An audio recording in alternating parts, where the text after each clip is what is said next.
Estamos começando o debate por Santa Catarina ao vivo, pela internet, pelo YouTube, para todo o planeta e também na Jovem Pan News Criciúma, Jovem Pan News Tubarão e na RCO.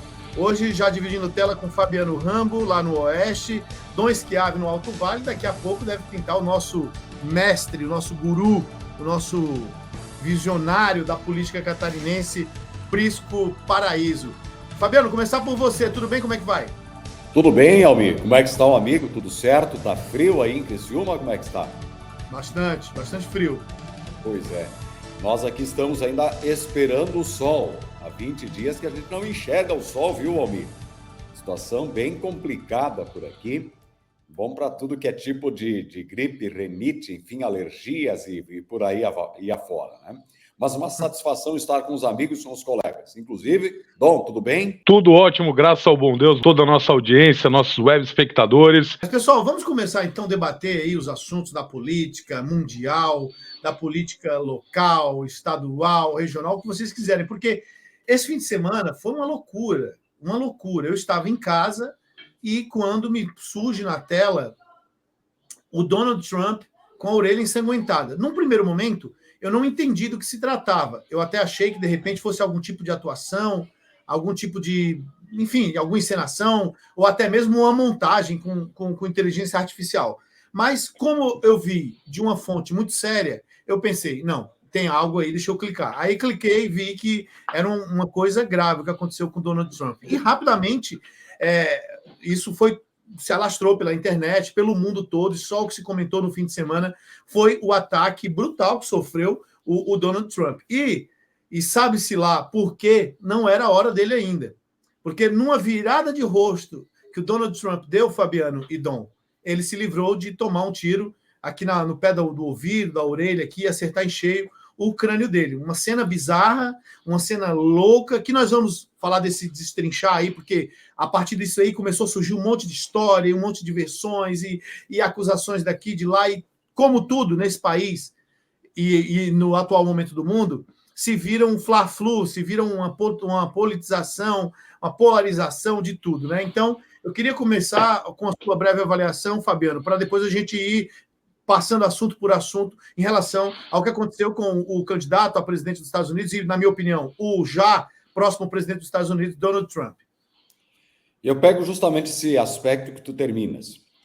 Diferentemente da facada contra o Bolsonaro, eu vejo que a tentativa de homicídio contra o presidenciável e ex-presidente norte-americano Donald Trump terá um efeito eleitoral um pouco mais limitado, porque nos Estados Unidos a politização é muito mais evidente, muito mais clara. Agora, o que vai trazer é o eleitor para a urna, porque lembre que nos Estados Unidos não há obrigatoriedade do voto. Então, esse é um aspecto que merece uma atenção.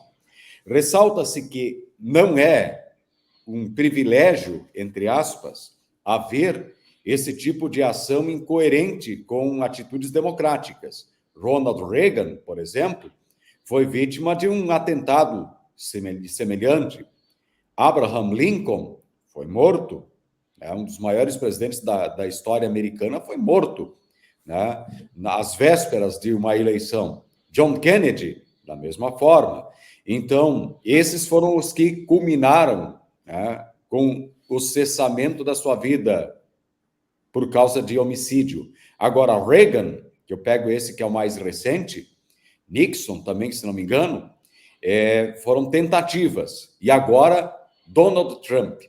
E isso se lamenta, porque os Estados Unidos, além de exportarem muitos produtos, bens e serviços, exportaram em grande massa para o mundo e ainda exportam a sua cultura, inclusive o seu movimento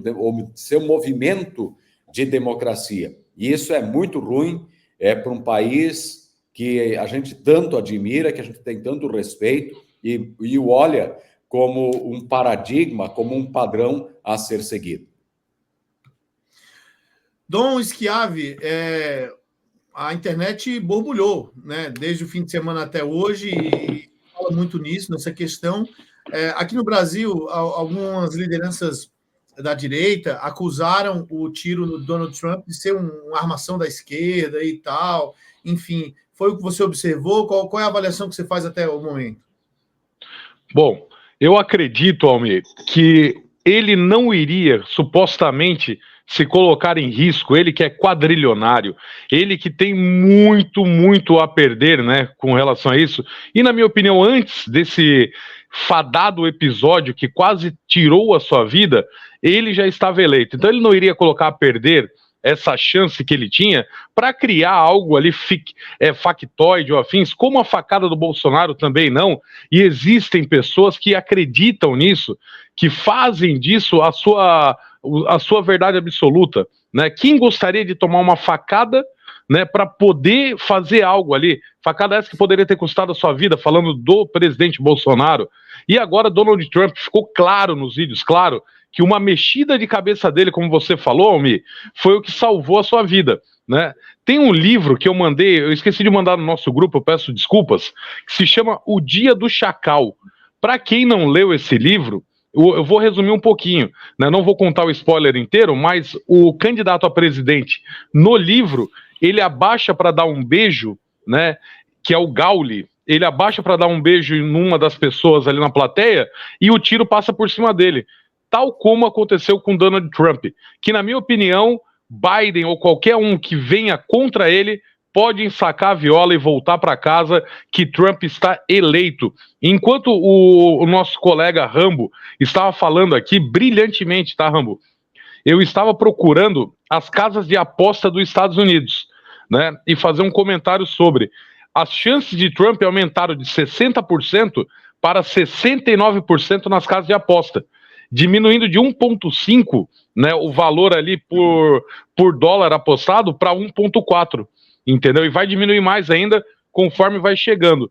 E hoje entrou um grande player no cenário mundial que pode ajudar e muito Donald Trump, com 45 milhões de dólares, perdão, mensal até o final da eleição.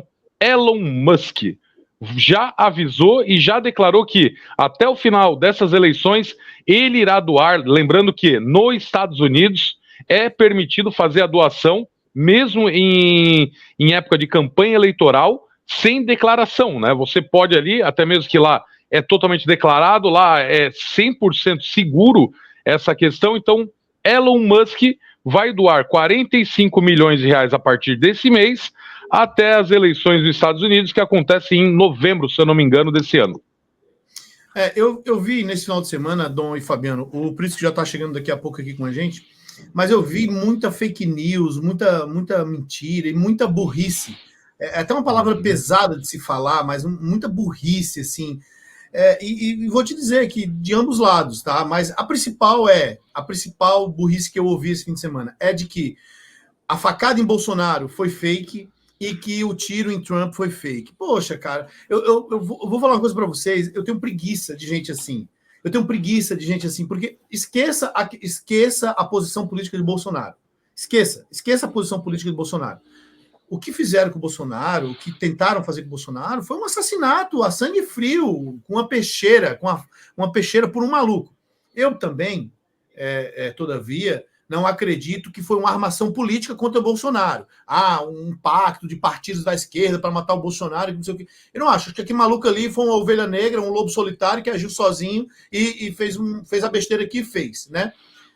Por um outro lado, eles querem comparar a situação do Donald Trump com o Bolsonaro, alegando que Bolsonaro teria sido uma armação, que Donald Trump...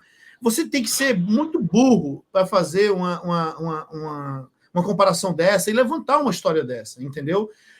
Porque é o seguinte, e aí assim, só para concluir, então, do outro lado, também dizem que foi a esquerda que atirou em Donald Trump, e eu acho que nenhum nem outro está certo, sabe por quê? Porque se você pegar a história recente, e nem tão recente dos Estados Unidos, como o próprio Fabiano citou, lá no século XIX já mataram o Abraham Lincoln com um tiro na cabeça, e na época quem matou Abraham Lincoln não era de esquerda, pelo contrário, o cara não queria o fim da escravatura, da escravidão nos Estados Unidos, ele não queria dar alforria para os negros, enfim, o cara que matou Abraham Lincoln. Então assim, é leviano, como eu falei, dá preguiça você ouvir essas teorias da conspiração. Então, se você pegar 11 candidatos ou presidentes dos Estados Unidos tiveram atentados contra a sua vida, 4 deles morreram. Então, assim, infelizmente, e não falo isso com orgulho nenhum, isso lá nos Estados Unidos é corriqueiro. Se você for ver, é corriqueiro. Para nós aqui no Brasil, apesar de nós vivermos um país subdesenvolvido, de terceiro mundo, não é tão comum como lá. Aqui já teve alguns atentados ou tentativas de atentado. Lembra do maluco que sequestrou um avião e queria jogar em cima do Sarney? Né, em cima do Palácio do Planalto, outro que tentou matar Bolsonaro, outros que armaram, agora mais recente, para quando Lula subisse a rampa, atirar de rifle, um outro louco aloprado que quis levar a bomba para o aeroporto. Não é exclusividade dos Estados Unidos. Agora, você criar uma questão para politizar agora, não faz o menor sentido. Eu fiquei aliviado e de cabelo arrepiado, né, nos poucos cabelos que eu tenho aqui nessa careca, porque o Trump conseguiu escapar. E assim, aí devolvo para vocês também essa indagação, o preço que já está chegando aqui, muita gente dando muita bola, muita importância para as eleições dos Estados Unidos. O Trump teve, até recentemente era presidente dos Estados Unidos, não mudou nada para nós. A presidência de Trump lá nos Estados Unidos não mudou nada no cotidiano da vida brasileira, do brasileiro. Então, eu não entendo que loucura é essa, se é Trump, se é Biden. Sinceramente, falar para vocês, Almi, estou me lixando para quem que vai ser o presidente dos Estados Unidos. Que seja um bom presidente.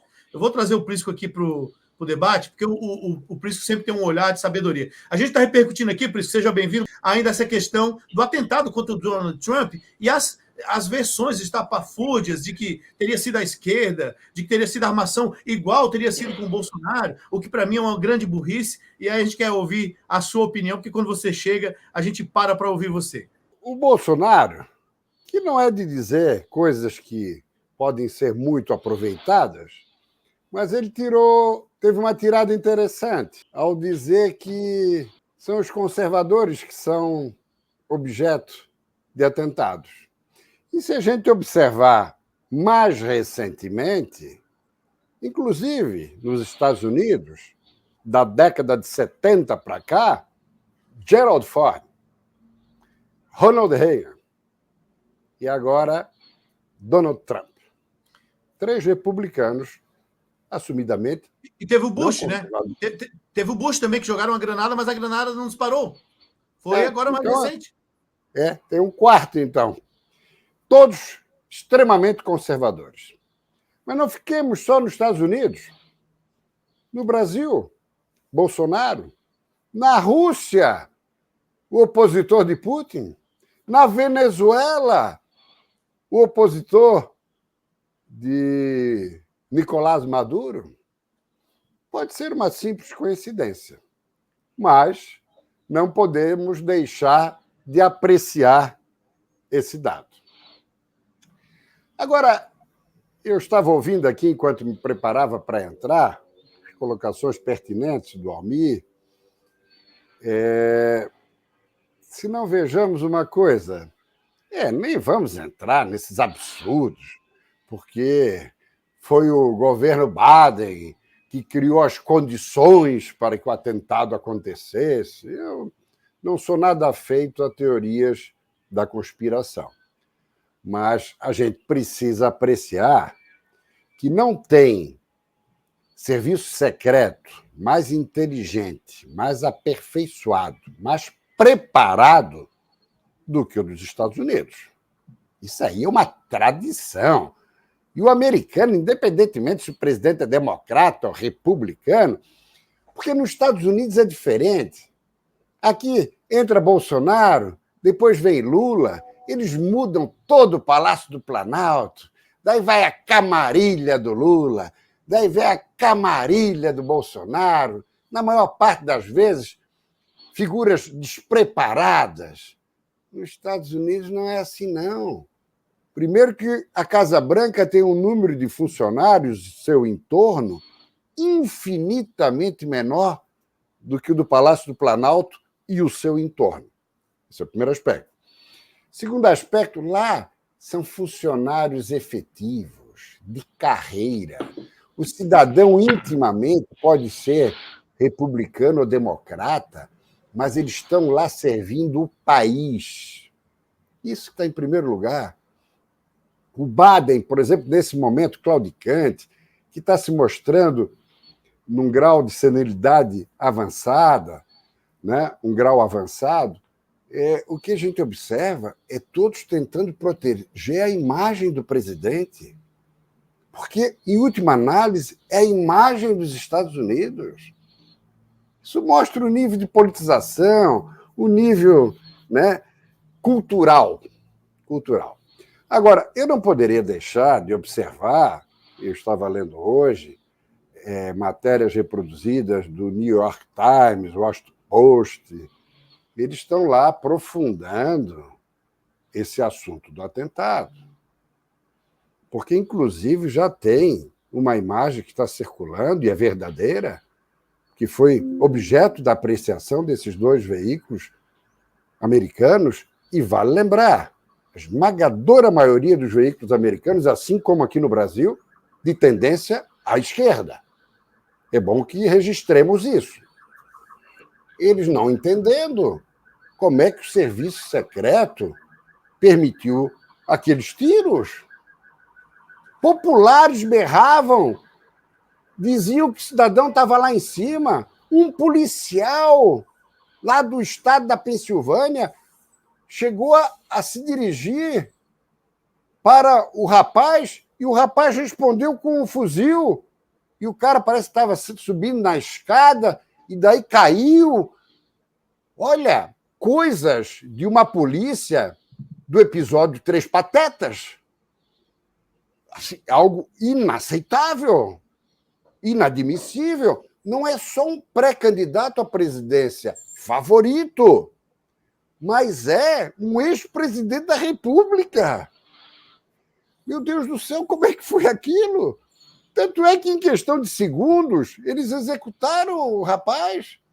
Aí surgem aí versões, que eu não sei se são verdadeiras, de que o serviço secreto, que o sniper, estava esperando a autorização para atirar, e não receberam. Eu não vou fazer elucubrações de que por trás disso estava o Partido Democrata, o Biden, a Casa Branca, longe disso. Mas essa história precisa ser mais bem contada. Ou houve um grande retrocesso no serviço secreto americano, porque um guri de 20 anos que foi comprar escada, cartucho, rifle, e subiu, e ninguém viu nada. Estranho. Uma situação que me deixou também assim pensativo foi a tamanha desatenção do serviço secreto, porque eles são acompanhados de drones, eles são acompanhados de olheiros, de uma grande revista, detectores de metais, e não foi só aquele vídeo que agora está circulando, né? No dia mesmo já teve um vídeo de um cara que falou assim, olha, a gente avisou a polícia que tinha um cara ali, e a polícia nada fez. E assim, ó, eu também, longe de mim, qualquer teoria da conspiração, enfim, mas eles agiram muito rápido depois dos tiros disparados, mas bastava um tiro, ele disparou, se não me engano, 6 tiros, 5, 6 tiros. Bastava um tiro. 8 tiros. Então, bastava um tiro ter acertado o Trump e, meu Deus, ia ser uma tragédia absurda. Eu não sei que rumo os Estados Unidos ia tomar se esse assassinato tivesse sido concluído, né? Então, tem que analisar, mas é uma daquelas histórias, Prisco, Fabiano e Dom, para entrar assim, já tem vários filmes, né, sobre isso, ataque à Casa Branca, ataque ao presidente, não sei o quê, mas realmente é muito, muito, muito amadorismo. Mas alguma coisa a acrescentar, Dom, em relação à questão do Donald Trump, aí para a gente passar para a próxima pauta? Olha, Deus salve a América, né? Eu vou discordar do teu pensamento, Almir, que graças ao bom Deus o debate faz parte disso. O presidente dos Estados Unidos, ele tem uma grande influência não somente lá nos Estados Unidos, mas em todo o mundo. Você vê, por exemplo, quando o Donald Trump era o presidente, que o norte-coreano Kim Jong-un lá, eu sempre falo errado o nome dele, que realmente eu tenho um asco de falar, inclusive, esse ditador, mas ele falava, eu vou explodir, vou tacar botão, tacar... Trump fez o quê? Foi até lá, cruzou a faixa, cumprimentou e falou para o norte-coreano ditador, se você apertar o botão, eu aperto também. O norte-coreano, baixou a guarda, ficou tranquilo. Isso é a atitude de um estadista, né, do presidente da maior potência mundial. Biden, enquanto ficou nas oratórias dele, na fala dele, começou a guerra na Rússia com o apoio agora do norte-coreano e apoio da China também. Então, o que afeta isso? Sem falar aquela desastrosa saída humilhante do Afeganistão, né? Justamente, Decano, justamente, muito bem lembrado, muito obrigado. Então, nós temos tudo isso, precisamos hoje, sabemos que os Estados Unidos é a maior potência bélica do mundo, entre outras questões também, mas falando em bélica é os Estados Unidos. Nós precisamos sim de um presidente lá, por isso é muito importante um presidente nos Estados Unidos que tenha pulso firme e saiba a gestão, porque acaba acarretando aqui no Brasil.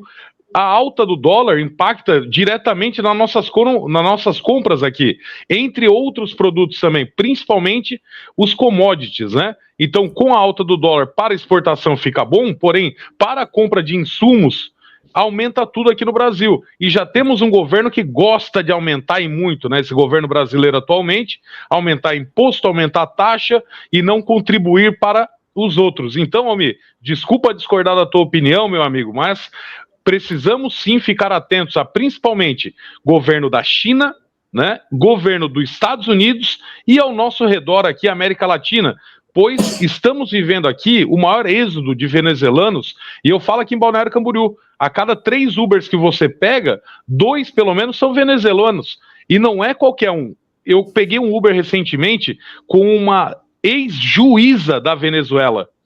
Você tem ideia do que é isso? Que veio fugindo da perseguição de Nicolás Maduro. Então, nós temos que ficar muito ligados sim. Hoje o mundo é global, né? A internet provou como é muito fácil a nossa comunicação. Então nós temos que ficar atento a todo o mundo, não somente aqui no Brasil. Uma ação nossa, como um efeito borboleta, repercute lá e vice-versa. Almir, eu só gostaria mais uma rápida palhinha ainda sobre a questão dos Estados Unidos. Eu concordo com o Dom e discordo do amigo. Eu acho que a influência é gritante. Não vou nem falar no restante do mundo, mas aqui nos Estados Unidos, em particular, tendo em vista a grande identificação de Trump e Bolsonaro. Agora, tem a identificação também do atentado, mas identificação ideológica e também o entrelaçamento nos anos de 2019 e 2020, quando os dois presidiam os respectivos países, e que, na sequência, foram derrotados pelos atuais presidentes, Biden e Lula. Assim como não tenho por Bolsonaro, não tenho nenhuma admiração especial ao Trump, em relação ao Trump. Nenhuma. Mas na minha formulação de comportamento ideológico e comportamento como gestor, nas atitudes e tudo mais, eu me identifico indiscutivelmente com Trump e com Bolsonaro. Ainda bem que Trump escolheu bem o vice. 39 anos. Representa o novo do conservadorismo americano. Ele que é do grupo de Trump. E Trump assumiu definitivamente, desde 2016, quando se elegeu, o comando do Partido Republicano. Uhum. Com a derrota ali em 20, claudicou um pouquinho, mas reassumiu firme. Então, o futuro do Partido Republicano pode passar pelo vice, uma vez confirmada a eleição de Trump. Mas o que eu quero dizer, objetivamente, é o seguinte: a influência é grande. Eu nem vou entrar naquela última declaração do Alan dos Santos, dizendo que quem está por trás do Alexandre de Moraes é o FBI, a CIA e o Joe Biden, entende? Acho que aí é uma criatividade à luz do dia, né? Mas não sei se foi o Eduardo ou Flávio Bolsonaro, me parece que foi o Eduardo, eu nem ouvi, mas já tinha comentado isso com alguém, com a minha mulher e alguns amigos. Não resta a menor dúvida que com a eleição do Trump e a atuação do mega empresário Elon Musk, não resta a menor dúvida que as coisas aqui no Brasil vão sofrer alterações, porque com Trump à frente e o Congresso americano com faca nos dentes, esse Supremo não vai continuar assim leve, livre e solto como anda, não. Com inconstitucionalidades, arbitrariedades, ilegalidades e descalabros, os mais variados, sem falar que avançam sobre as atribuições dos demais poderes. Já que a população está amedrontada e o Congresso está acovardado, a influência de fora para dentro pode ser grande. Nem vou entrar no detalhe se é para derrubar ou não a inelegibilidade de Bolsonaro, porque Bolsonaro passou. 2026, a direita vai ter que vir com outro nome. E não faltam nomes. Tarcísio de Freitas, Romeu Zema, Ronaldo Caiado. Bastam esses três para compor uma dobradinha de peso, né? Então, a eleição de Trump lá, favorita, vai sinalizar aqui também favoritismo para a direita voltar ao poder. E não com o Bolsonaro, não. Até porque, além da situação do judiciário daqui, que vai ter que se enquadrar, mas a interferência americana no Brasil. É interferência. Já que ninguém toma atitude, e vem a interferência externa, sim. Porque os Estados Unidos é uma democracia, coisa que nós não temos aqui há muito tempo. Isso aqui virou uma ditadura do judiciário. Bom, então, só para fechar, vai influenciar na eleição aqui, sim, em favor da direita. Se o Lula conseguir completar o mandato dele, eu tenho minhas dúvidas, duvido que seja candidato à reeleição. E se não for, vai ser quem? Nós tivemos 9 eleições. 8 eleições. O Lula foi candidato em 5. Em 2, Dilma Rousseff, apontada por ele. E na 8ª, Fernando Haddad, apontado por ele. Quem é o candidato? Rui Costa, Camilo Santana, Fernando Haddad, Gleice Hoffmann. Estão de brincadeira, né? E na esquerda, fora do PT, e eles não abrem mão em favor de ninguém, de outro partido de esquerda? Quem tem? Não tem. Não tem. Então, só gostaria de fazer essa reflexão. Muito bem, eu vou trazer o Fabiano Ramos para a discussão, e só para pontuar ali, do meu ponto de vista de discordar dos amigos, é que eu acho que nós, réis mortais, aqui no Brasil, temos outras questões que influenciarão muito mais a nossa vida do que a eleição americana. Nesse sentido, nós precisamos no contexto aqui, nós precisamos nos preocupar em eleger bons vereadores, bons prefeitos. Agora, na próxima eleição, depois, mudar o Congresso, que já mudou, na última eleição já teve uma mudança. A partir de 2018, com a chegada do Bolsonaro, teve uma questão disruptiva do acesso à informação política. Então quando eu digo assim, eu não estou nem um pouco preocupado com a eleição dos Estados Unidos, é no sentido de que eu estou preocupado com o que está mais próximo de mim aqui, mais imediato. E em relação, Fabiano, ao que disse o Prisco aqui agora, sobre um possível enquadramento com a volta do Trump, que para mim está consolidada, né? Não existe vencer nas vésperas, né? Tem que passar a eleição e aquela coisa toda, a formalização. Vai que tentam um outro atentado contra ele, dessa vez com êxito. A gente não sabe. Lá tem uns extremistas lá nos Estados Unidos, uns malucos lá, né? Mas o que eu quero dizer assim, que essa questão...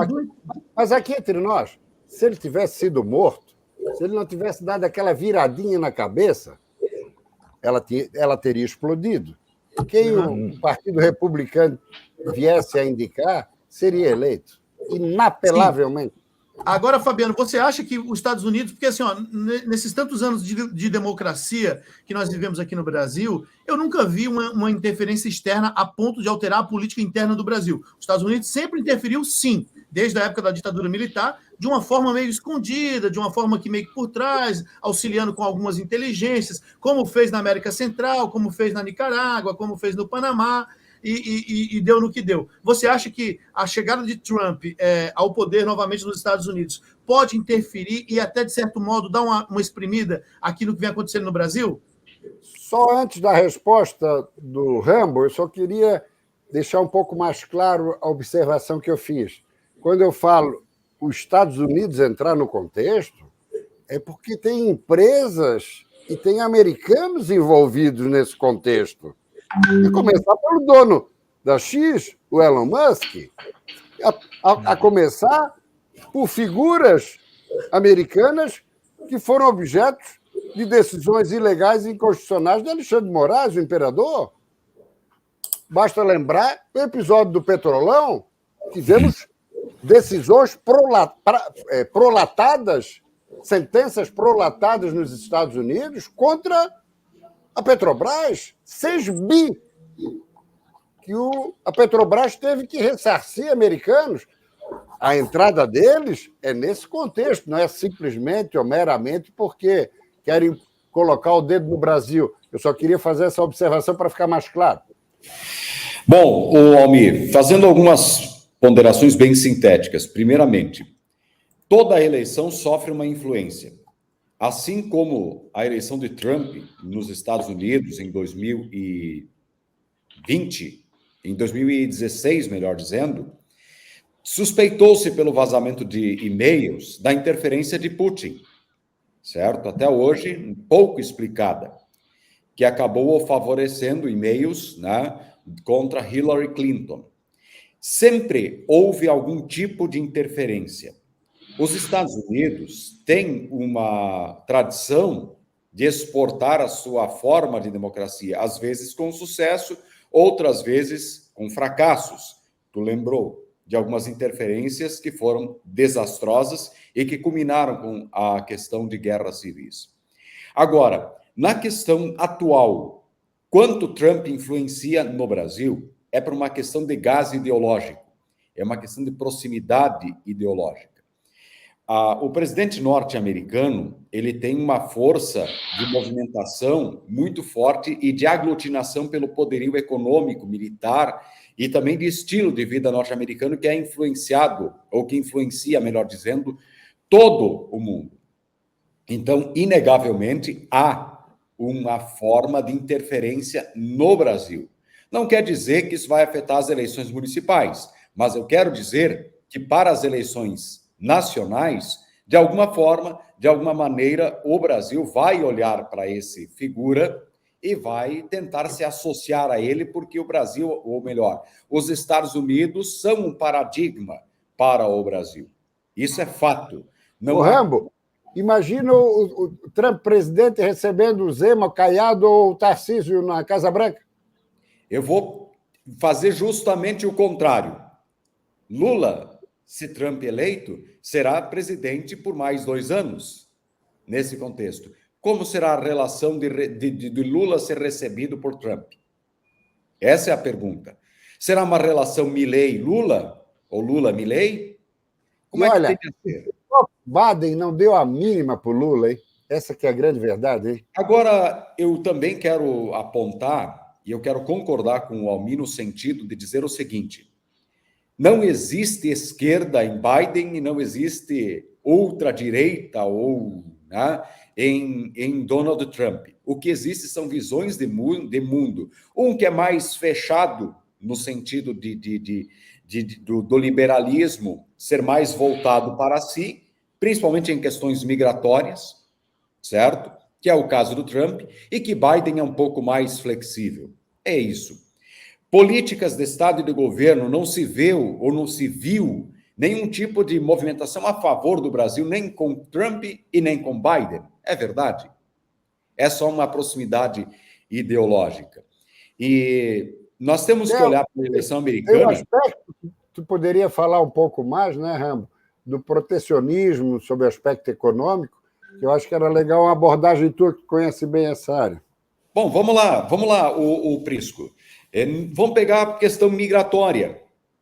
A relação dos Estados Unidos com a América Latina, especialmente com o México, é muito imbricada. Ela é muito próxima, porque o que acontece? Muitos produtos americanos são fabricados por latino-americanos. E a ideia de Trump, tradicionalmente, é fortalecer a população nativa norte-americana. Então, não há dúvida que haverá mais dificuldade para conseguir o green card, haverá mais dificuldade na questão de acesso às questões americanas, e esse protecionismo ele se encerra em si só. certo? Agora, você não vai ter dificuldade de encontrar um produto americano numa prateleira em qualquer lugar do mundo. Entendem? Agora, vamos pegar um caso clássico do Brasil, que é o suco de laranja, né? Que nós há muito, enquanto imprensa, comentamos. O suco de laranja do Brasil é muito mais barato, nós temos essa condição toda. Então, houve no passado muitas, entre aspas, discussões na OMC de que os Estados Unidos barravam este produto, como outros também. Então, é ali que vai se concentrar as discussões, talvez na OMC, serão mais frequentes para a entrada de produtos nos Estados Unidos. É fato. Agora, Biden tem uma política um pouco mais flexível nesse sentido de comércio internacional. É isto. Então, nós não teremos maiores mudanças de relações, pelo menos por hora, nesse sentido. E quero voltar a frisar. Desde o governo de Getúlio Dornelles Vargas, o Brasil é associado muito fortemente aos Estados Unidos. Isso está na nossa forma de falar, na nossa forma de nos portar e de nos vestir. Isso você não tira mais. Então, o Brasil e os Estados Unidos, não vou dizer que são uma coisa só, mas eles continuam um paradigma para nós todos. Eu só vou dar um exemplo. Antes do Dom falar, só vou dar um exemplo. Uma montadora mexicana queria ou deseja se instalar nos Estados Unidos. Qual é a posição do Biden? Pode trazer os mexicanos para tocar a montadora. Qual é a posição do Trump?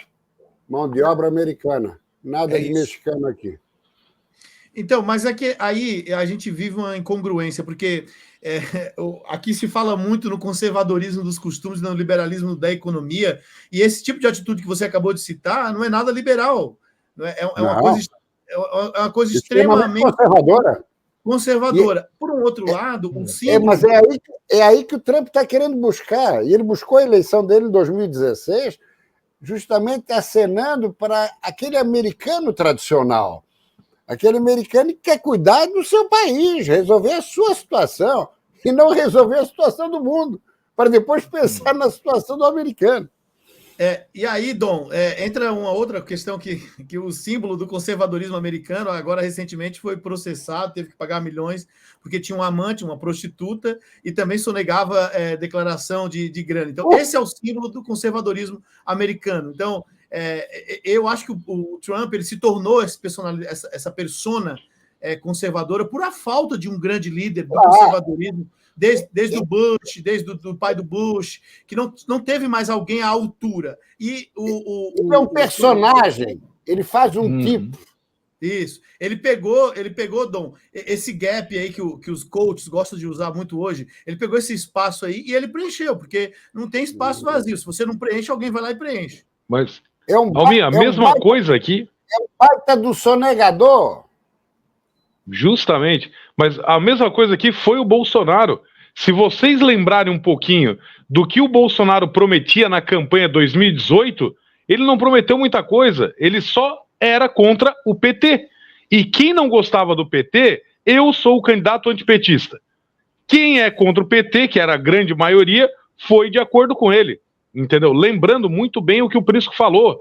Era Fernando Haddad, não era o Lula. O Lula tem uma força. E aí, beleza, Bolsonaro vindo à reeleição em 2022, mas ele não tem mais aquele discurso, eu sou contra o PT. E aí, quem virou contra ele foi o que deu essa vantagem ali, pequena a Lula, que levou as eleições. Então, não teve roubo, na minha opinião, não teve nada disso. É o que acontece. E vamos lá. Quando a gente fala em conservador nos costumes e liberal na economia, nós temos uma linha gigante de atuação, entendeu? Uma linha muito grande mesmo, que vai lá da extrema-direita até o centro-direita, entende? Então, essa polarização, eu já falei em inúmeros programas aqui, é ruim para todos, que é um cabo de guerra. E a gente está no meio, quando eu falo população.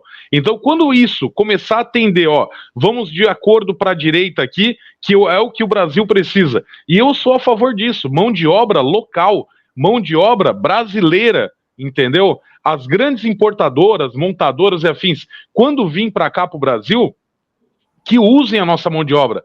Ou está todo mundo empregado, ou está todo mundo vivendo mil maravilhas. Então, isso eu sou 100% a favor. Tá? Primeiro vamos cuidar do nosso jardim. E agora eu preciso pegar uma frase do Decano. Tá? Eu acredito que a queda de Luiz Inácio Lula da Silva está eminente. Tá?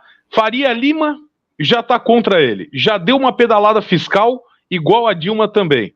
Certo? Lembrando que esse projeto inteiro político nunca foi de Luiz Inácio Lula da Silva, e sim de Geraldo Alckmin, que você não escuta falar na imprensa, você vê uma nota ou outra. Geraldo Alckmin está sorrateiro, passando pelos grotões e preparado para assumir a bandeira. Geraldo Alckmin, esse que está muito alinhado com um petista de carteirinha, que, ao meu ver, é o cérebro do PT, José Dirceu.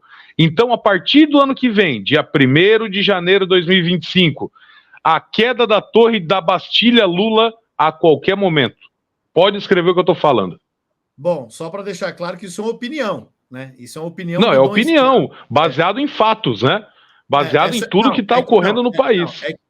É que isso é uma opinião. Nós não podemos transformar isso num fato. Isso é uma opinião sua e você tem total direito de ter essa opinião. É que o jogo político ele é muito elástico às vezes, né? O que parece ser não é, o que vai. Então, assim, eu acho um pouco precipitado você cantar a pedra, porque se você pegar o histórico do Lula no primeiro mandato dele, disseram que ia caçar ele, no segundo disseram que ia caçar ele, e disseram que ia caçar a Dilma só no segundo. Então, o jogo político, Dom, ele é muito mais do que parece. Não é um fla-flu em que a gente torce para um cair, para outro subir e tal. Então, não é tão simples como parece, mas quer acrescentar aí, Prisco? Antes eu só gostaria de complementar ali a questão dos Estados Unidos. Eu estava lendo um analista americano, um artigo traduzido, porque o meu inglês praticamente não existe. Ele fez uma observação muito interessante sobre o grau de polarização nos Estados Unidos. E ele usou a expressão na linha social, cultural, política, partidária e ideológica. Que o Trump vai vir com o discurso da pacificação, da reunificação. Não tem chance nenhuma, porque lá o processo está tão radicalizado quanto aqui. Muito bem, agora eu só queria fazer uma colocação, até pegar carona na observação do Dom. Tivemos o impeachment do Collor, tivemos o impeachment da Dilma, do Fernando Henrique, impossível que ele viesse a acontecer, porque basta dizer que ele transformou o Congresso num balcão de negócios para aprovar a reeleição. Passou a vigorar. Que continua, né, Prisco? Vamos falar sério. Exatamente. O balcão continua. Então, o Fernando Henrique jamais seria cassado. Mas Lula também não foi cassado. Não foi cassado porque algumas figuras proeminentes à época, e não vai aqui crítica a ele, não, porque realmente o diagnóstico naquele momento era oportuno e pertinente, como o então senador e presidente nacional do PFL, o catarinense Jorge Bornhausen, que na verdade é natural do Rio de Janeiro, mas é catarinense do coração. Ele declarou: não, nada de impeachment. Nada de impeachment. Vamos deixar isso para 2026, está tranquilo. Não sei se foi com essas palavras, mas ele e tantos outros colocaram na mesma linha. Não, isso aí está morto. Se reelegeu em 2006 contra quem? Contra o seu atual vice, o Geraldinho, que se rebelou em relação a Fernando Henrique, em relação a Zé Serra, em relação a tantos outros tucanos, e não abriu mão da candidatura. Acabou conseguindo algo inédito. Fez no segundo turno menos votos do que no primeiro. Isso aí nunca foi registrado na história do Brasil. Bom, mas caçar Lula é diferente de caçar Collor e caçar Dilma. Disso não resta a menor dúvida. Só que o grau de desatino e de falta de juízo dele tem ganhado tamanha proporção que isso gera preocupação, sim. Já falamos aqui, Lula só foi libertado e teve seus direitos restabelecidos com a condição de Geraldo Alckmin ser o seu vice. Isso aí é pacífico. Bom, o que ocorre? Se ele continuar nessa balada, com essas declarações desastrosas, que colocam em xeque a economia do país, com um tiro no pé do seu próprio governo.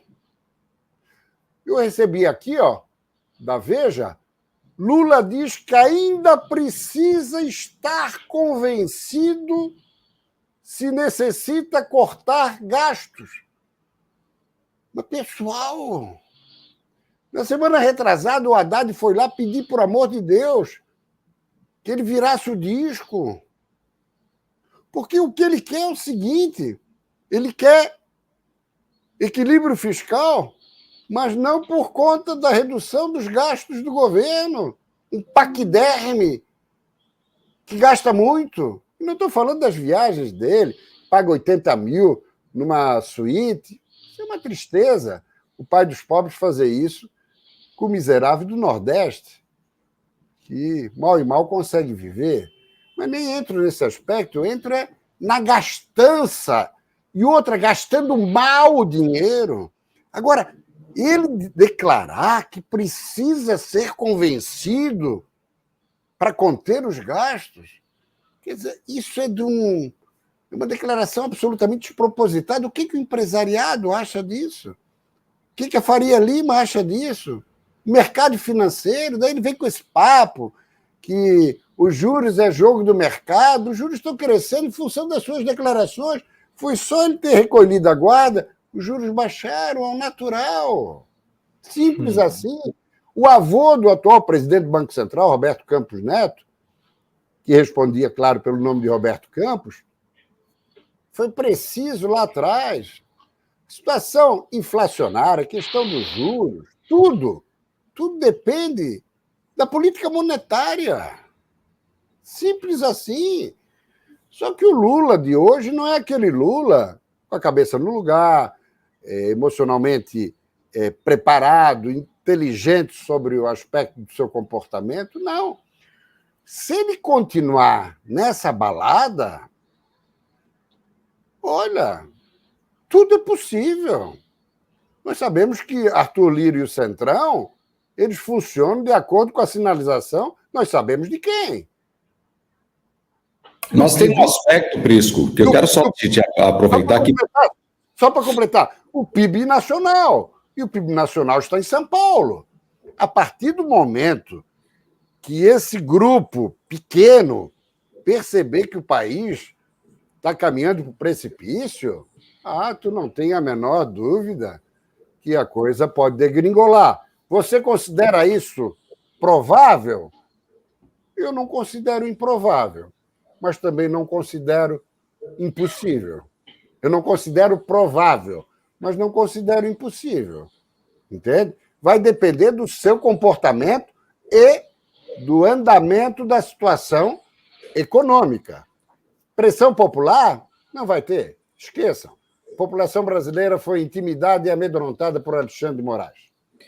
Eu quero dizer o seguinte, Prisco, que a questão da forma de governo de Lula, que é muito clara, baseada em cooptação através das emendas parlamentares, isso dá uma sustentabilidade e acaba provocando um jogo de cena nos parlamentares que, infelizmente, pela sua fome, acabam sempre pedindo mais. E isso dá sustentabilidade a esse governo. Sobre a questão do gasto público, evidentemente, o Brasil está errando a mão e pesando a mão. Posso interpretar isso de duas formas. A primeira delas é que, se tem muita dívida, temos juro mais alto, favorecendo o rentismo. Por outro lado, há uma questão importante que é as necessidades do país nunca ou dificilmente serão atendidas. Agora, ninguém pode ser caçado por ser um mau presidente.